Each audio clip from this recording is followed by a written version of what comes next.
Obras póstumas, Allan Kardec. Segunda parte. Constitución del espiritismo. Exposición de motivos. 3. El jefe del espiritismo. Pero ¿quién será el responsable del mantenimiento de esa línea de acción? ¿Quién tendrá la perseverancia necesaria para dedicarse de lleno a una tarea tan ardua? Si el espiritismo queda librado a sus fuerzas sin guía, ¿no es de temer que se desvíe de su ruta? ¿No será posible que la malevolencia intente desnaturalizar su sentido? Este último punto es de vital importancia y solucionarlo es de sumo interés para el porvenir de la doctrina.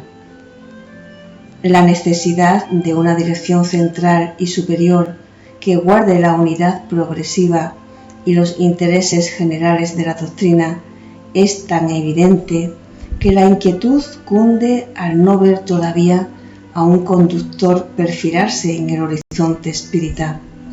Se comprende que sin una autoridad moral capaz de centralizar los trabajos, los estudios y las observaciones, de impulsar, estimular los cuidados, defender al débil, sostener a los indecisos, ayudar con consejos expertos y fijar la opinión cuando no hay consenso, el espiritismo correría el riesgo de marchar a la deriva.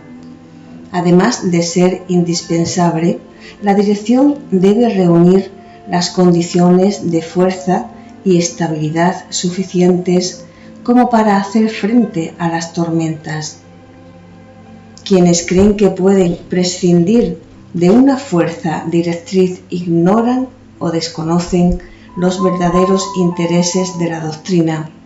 Aunque algunos piensen que pueden caminar solos, la mayoría no se cree infalible y no tiene una confianza absoluta en sus propias luces y por lo tanto expresan su necesidad de ser guiados, aunque más no sea para marchar con más seguridad y aplomo.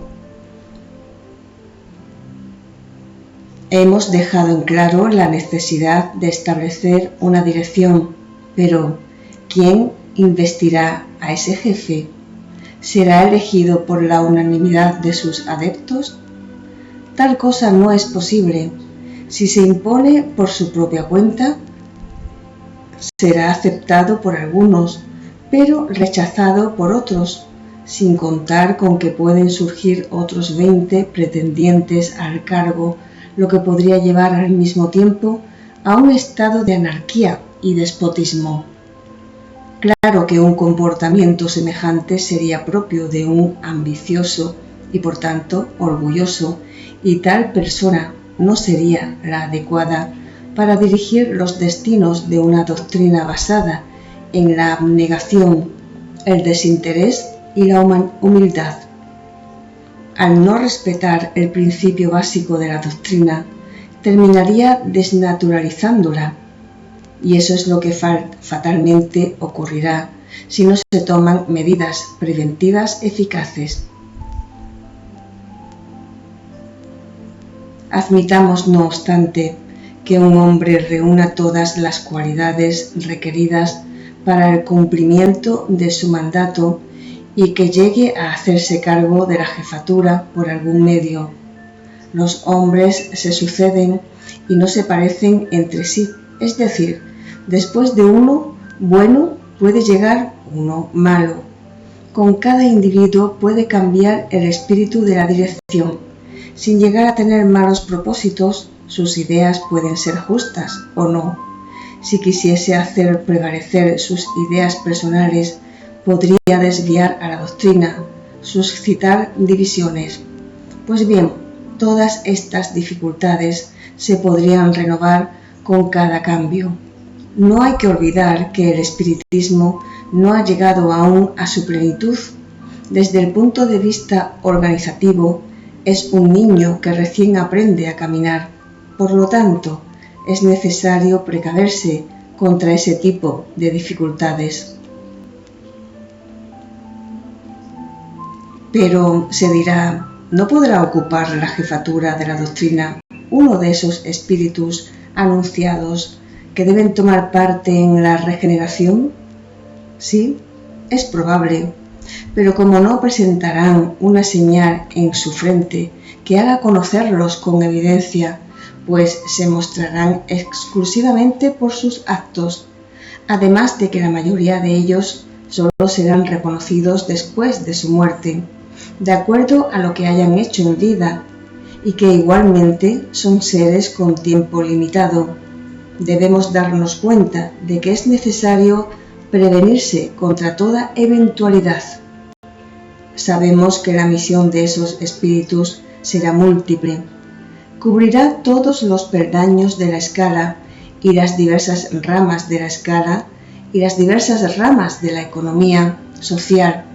En cada terreno estos espíritus ejercerán su influencia en beneficio de las nuevas ideas según la especialidad de su posición. Todos trabajarán en el establecimiento de la doctrina de una forma u otra. Unos lo harán como jefes de Estado, otros como legistas, magistrados, sabios, literatos, oradores, industriales, etc. Cada uno rendirá sus pruebas en su terreno, desde el proletario hasta el soberano, sin que nada fuera de sus obras los distinga del común de los hombres.